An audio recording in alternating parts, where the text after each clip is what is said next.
G'day throttlers, welcome back to the channel. Now, it's a challenging day today because it's raining. It's just started to rain again, but I'm up here on the Central Coast again. Today I have got the Mercedes-Benz C200 Coupe.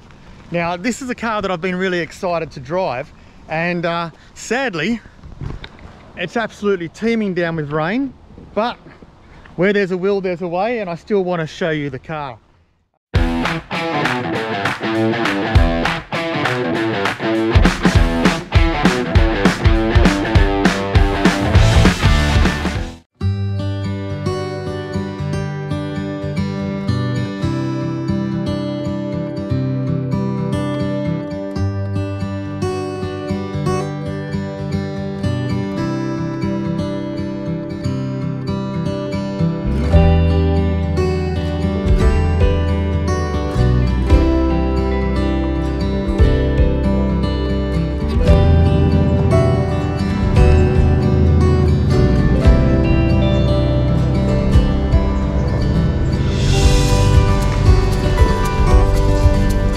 G'day throttlers, welcome back to the channel. Today you find me in the Mercedes-Benz C200 Coupe. So this is the entry level of the two-door coupe Mercedes C series. From here you can jump up to the 300, the 43 I think, and then I think it's the C63 AMG.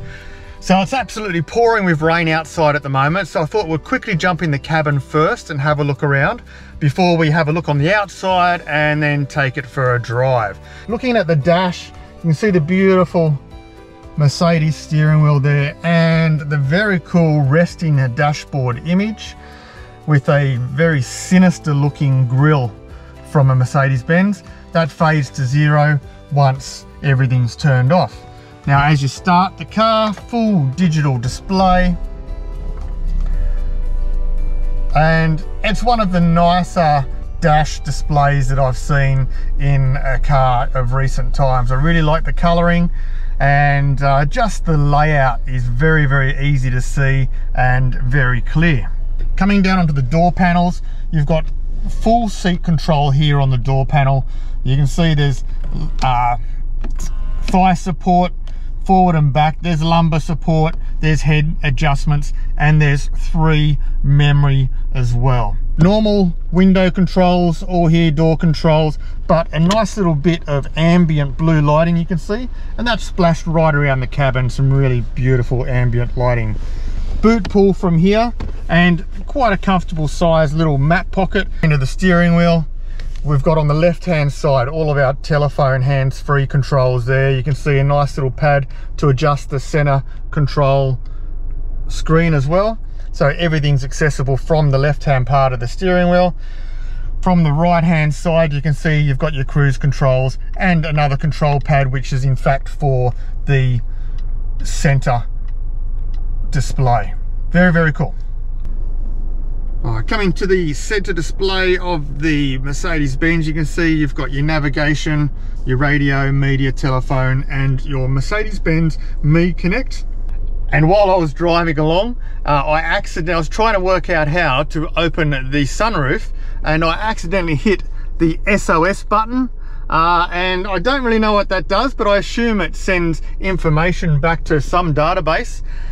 So Gosford Mercedes-Benz, if you get a call saying that this car SOS went off, I'm sorry, my bad. I just didn't even know that it was there to press.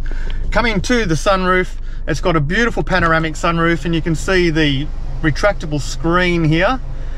And then once that's fully open, then the sunroof opens as well. But as you can see, you should be able to see there's a lot of rain today.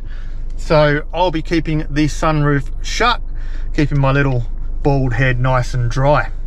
Coming into the center console of the C200, you can see 3 adjustable air vents. They point in any direction. All of your air conditioning controls here, the menu options. Nice and really nice feeling buttons as well. I'm not sure if they are metallic, but they do feel metallic and are real sturdy. I love the old school clocks on cars, the analog clocks. I've got a digital version on my Polo, but I just think it's real classy, really nice. A bit of a faux timber look around the lining here, and opening up to 2 cup holders, one which actually has the key logo on it, and then a bit of space up in here for a phone and a 12-volt socket as well. Coming to the center control panel here, you've got the control panel for the main screen, but for an enthusiast like me, the most important thing is the dynamic button. So you've got your individual mode, we've got Sport Plus, we've got Sport, Comfort, and Eco. So you've got plenty of drive modes to keep you happy, and in my opinion, I have been keeping it in sport mode, and that gives you ample power, ample performance, and still not getting in too much trouble from the boys in blue. Right, looking at the cabin itself, beautiful seats, very, very comfortable and supportive leather seats. There's quite a bit of room in the back seat, and the back seats are very, very luxurious. However, with the low roof line, I don't know that I'd like to spend too much time there, but very, very comfortable place to be.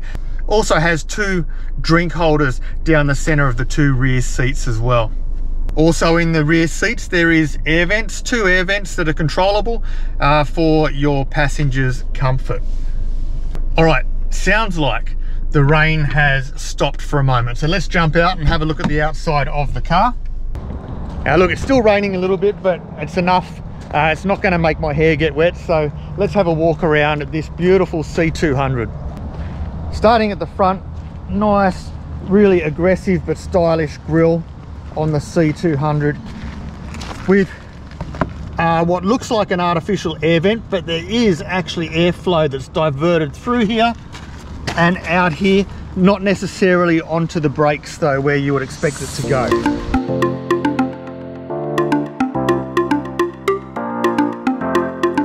As always, all the details and specifications will be listed in the description below the YouTube channel, along with some useful links, including one going directly to Mercedes-Benz Gosford, the people that were kind enough to lend me this beautiful car. As you can see in the boot, there is plenty of space. My camera kit is absolutely dwarfed in there, so this is the ultimate everyday vehicle, weekend getaway, grand tourer, and it looks absolutely beautiful.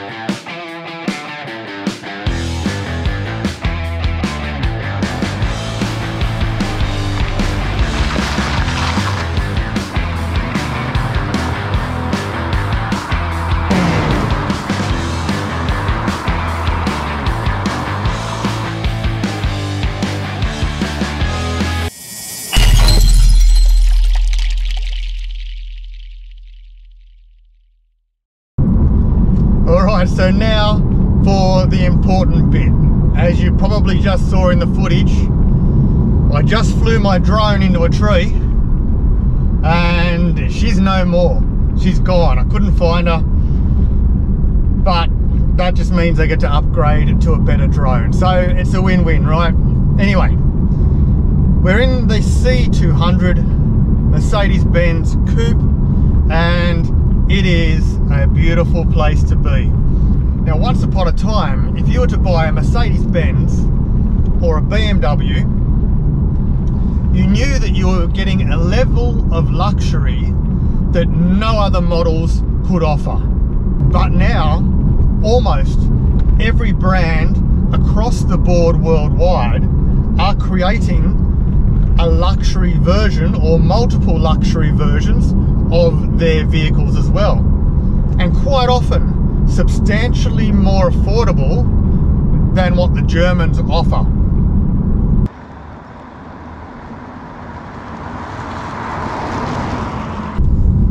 Is there still a place in the market for the Mercedes-Benz luxury? Well, all in all, I say yes. Remember that the C200 is the entry level for the C-Class Benzes, and in particular this is a coupe model, and it goes upwards from here. So is it budget in here? No, it doesn't feel budget at all. The leather is absolutely beautiful. Everywhere you touch is soft touch materials. The door closes with a nice thud. The sound deadening in here is beautiful. The panorama roof, for those who like panorama roofs, is huge. It's quality all the way through. Every single thing you touch is absolutely beautiful.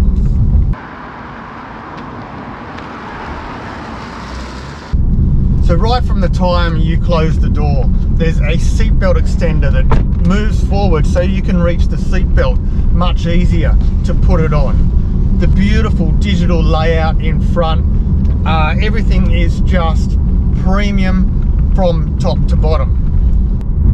So essentially it's a 2-litre engine, 150 kilowatts, 300 Newton meters of torque. The car weighs in at 1,500 kilos, so it's not light, it's not heavy, and the engine is ample. So remember, I'm an enthusiast and I enjoy a really strong power to weight ratio. Now, I think this engine combination with this car is absolutely perfect for the majority of people. If you're buying a little 2-door coupe sporty car, but your primary goal is driving kids to and from school and driving around the community going shopping, this is absolutely all you need. It's got plenty of power. It's got enough power for you to have fun without getting you into too much trouble, which is a pretty good thing. Now, for me, being an enthusiast and liking to do some spirited driving, like on this particular road, I'd love to get my hands on the C300 or the 45 or the 63. I think that they would be phenomenal, but to be completely honest, they are way overpowered for just normal people. Wow, this is a nice road. I've never been down here before. Whew, very nice. All right, so in saying all of that, it's amazing bang for your buck. You get your 3-pointed star, you get a beautiful luxury Mercedes-Benz, you get a 2-door sporty coupe that looks the absolute goods from the outside as well. Sits on the road really beautiful. Now, I'm on a real twisty road right now, and admittedly it's not a high speed road, but the turn-in is so accurate. Rear-wheel drive, I literally turn and point and the car just goes. Now, it's slippery today, there's a lot of water on the road, and I'm certainly taking it easy, but I do see traction control coming on a fair bit, just to help out when needed. So we love our traction control. When we get to choose to have it, it's very good. Now at this stage, I'm not sure as to what this is drive away, but I'll flash it on the screen right now because I will find out when I return the car, just to let you know how much this would cost you to walk out of the dealer with this in your back pocket. Unusual, someone just walking across the road in front of you.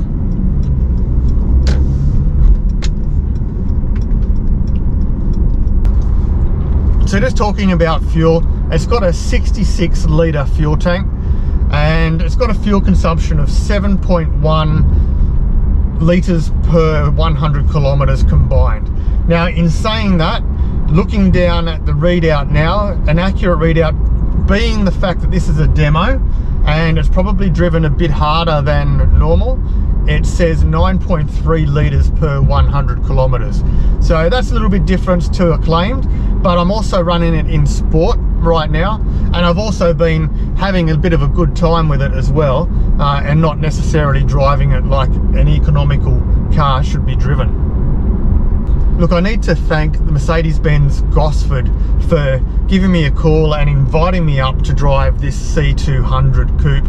Now, I don't have a lot of experience with the Mercedes-Benz brand, and in fact this is the second review I've done from memory, or third. I did the four-wheel drive dual cab ute quite some time ago. More recently I did the GLE plug-in hybrid, which I absolutely fell in love with, and now the C200, which I have also fallen in love with. This is a car that I would be super happy to go back in, sign on the dotted line and take one home. But as I said, for me personally, I would opt for a larger displacement engine, and I'd want to try them all just to see which one. I mean, obviously the prices jump up dramatically as you go up each category of engine. The C200 and the C300 has a 2-litre engine. From memory, the C45 has a 3-litre engine, and then you jump up into the AMG C63 and that has a 4-litre engine. So there's a massive difference in power. I'm sure that there's lots of accessories that are added on as well as you go up in the levels, but also it comes down to the almighty dollar and what you can afford to buy. You know, it's funny, I get to drive a lot of cars and I get to ride a lot of motorcycles, and 9 times out of 10, at the end of a day of filming, I'm actually really excited to return those vehicles and get back onto my own, because essentially we buy the vehicles that we love because we love them, right? So this is one of those rare cars that I don't want to return, and it would almost be a worthy replacement for my car. But as I said, providing it had a little bit more of a bigger engine, I'd be happy. Everything about this car is absolutely beautiful. The style, the looks, that 2-door coupe body is as sexy as, you don't get anything that looks much sexier than this car. The 2-litre engine, 150 kilowatts, 300 newton meters of torque is more than enough for the general population. Anyway folks, I hope you enjoyed the review and drive in the Mercedes-Benz C200 Coupe. I certainly did. I'm going to go and enjoy it a little bit more before I return it back to its rightful owners. And until the next video folks, throttle on, stay safe, see you soon.